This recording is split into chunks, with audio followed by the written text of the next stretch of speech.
టాటరా classic రెటినాలకు world class treatment ఇప్పుడు మన భీరంగూడలో అమెరికన్ లేజర్ ఐ హాస్పిటల్స్.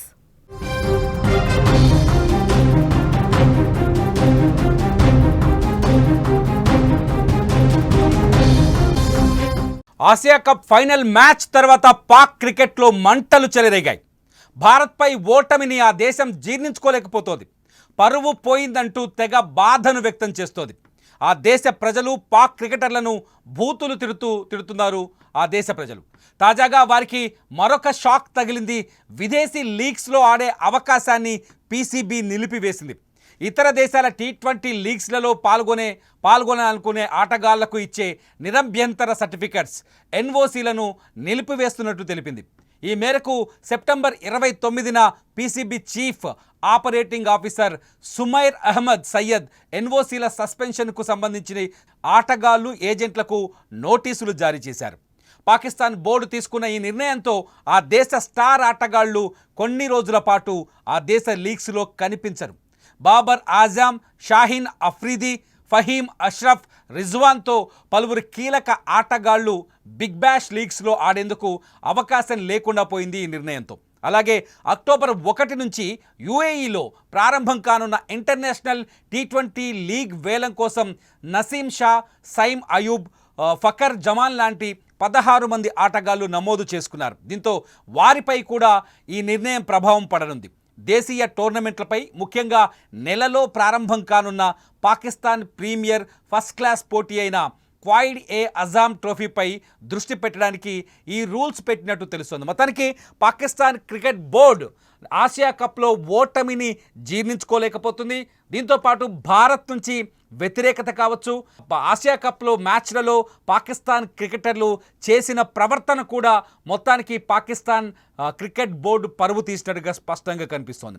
భారత్తో జరిగిన మ్యాచ్లలో పాకిస్తాన్ క్రికెటర్లు రౌఫ్ కావచ్చు, మరొక క్రికెటర్ కావచ్చు, ఫర్హాన్ కావచ్చు, వీళ్ళిద్దరూ భారతదేశాన్ని అవమానించినట్టు ప్రవర్తించడం, ఇదంతా ప్రపంచ క్రికెట్ లోకమంతా చూడటం, మిగతా జట్లు కూడా అంటే మిగతా దేశాల్లో కూడా పాకిస్తాన్ పరువు పోగొట్టే ప్రయత్నం చేస్తున్నారు అనే నిర్ణయానికి పీసీబీ వచ్చినట్టుగా తెలుస్తోంది. పాక్ క్రికెటర్లు రెచ్చగొట్టడం వల్లే ఫైనల్లో భారత్పై మ్యాచ్ని ఓడిపోయామంటూ పాకిస్తాన్లో క్రికెట్ అభిమానులు మాట్లాడుతున్నారు.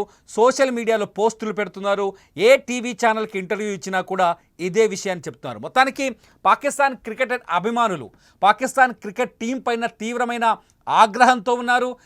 పాకిస్తాన్ క్రికెట్ టీంలో కీలకమైన మార్పులు చేయాలని చెప్తున్నారు. వసీం అక్రమ్ లాంటి సీనియర్ క్రికెటర్ కూడా పాకిస్తాన్ టీం సరిగ్గా లేదని, ముందుగా కెప్టెన్సీని మార్చాలని, కెప్టెన్సీ 3 మ్యాచ్లు వరుసగా భారత్ పైన 3 మ్యాచ్లు ఓడిపోవటం పూర్తి స్థాయి కెప్టెన్సీ వైఫల్యమని కూడా ఆయన కామెంట్ చేశారు. ఈ కామెంట్స్ అన్నింటి నేపథ్యంలో క్రికెట్ దిగ్గజాల కామెంట్స్ కావచ్చు, క్రికెట్ అనలిస్టుల నిర్ణయాలు కావచ్చు, వీటన్నింటినీ దృష్టిలో పెట్టుకొని పీసీబీ ఈ నిర్ణయం తీసుకున్నట్టుగా తెలుస్తోంది.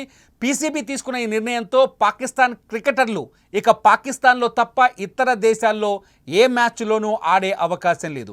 ఇతర దేశాల్లో జరిగే టోర్నమెంటుల్లో పాల్గొనే ఛాన్సెస్ పూర్తిగా రద్దయ్యాయని చెప్పాలి. పూర్తిగా వాళ్ళకి ఎన్ఓసి ఇప్పటివరకు అయితే ఒక భారత్లోని ఐపీఎల్ తప్ప ఇతర లీగ్లలో పాల్గొనేందుకు ఇతర దేశాల్లో ఉన్న బిగ్ బ్యాష్ కావచ్చు, రకరకాల ఆస్ట్రేలియా లీగ్స్ కావచ్చు, లీగ్లలో పాల్గొనేందుకు అవకాశాలు ఉన్నాయి. కానీ తాజా నిర్ణయంతో వాళ్ళు పాకిస్తాన్ క్రికెట్లో తప్ప ఇంకెక్కడ ఆడడానికి అవకాశాలు లేటుగా తెలుస్తుంది. దీంతోపాటు పాకిస్తాన్ క్రికెట్ టీంలో కూడా భారీ మార్పులు జరిగే అవకాశం కనిపిస్తుంది. కెప్టెన్సీని కూడా మారుస్తారనే చర్చ జరుగుతోంది. భారత్తో ఓటమితో పాటు ఆసియా కప్లో పూర్తి పేలవమైన ప్రదర్శన చూపించింది పాకిస్తాన్ జట్టు. పూర్తి పేలవంగా 3 సార్లు ఇండియా చేతిలో ఓడిపోవడాన్ని చాలా సీరియస్గా కూడా తీసుకున్నట్టుగా తెలుస్తోంది. ఏదేమైనా పీసీబీ తీసుకున్న తాజా నిర్ణయం పాకిస్తాన్ క్రికెటర్లకు చెంపపెట్టు లాంటిదే. పాకిస్తాన్ క్రికెటర్ల సామర్థ్యానికి నిజంగా ఇదొక మాయని మచ్చ అని చెప్పాల్సింది. మొత్తానికి పీసీబీ నిర్ణయంతో ఇప్పటికైనా పాక్ టీం తమ బుద్ధిని ప్రవర్తనని మార్చుకుంటుందని ఆశిద్దాం. చూస్తూనే ఉండండి లైవ్ అప్డేట్స్ కోసం సుమన్ టీవీ డిజిటల్ లైవ్, అట్లాగే సుమన్ టీవీ లైవ్.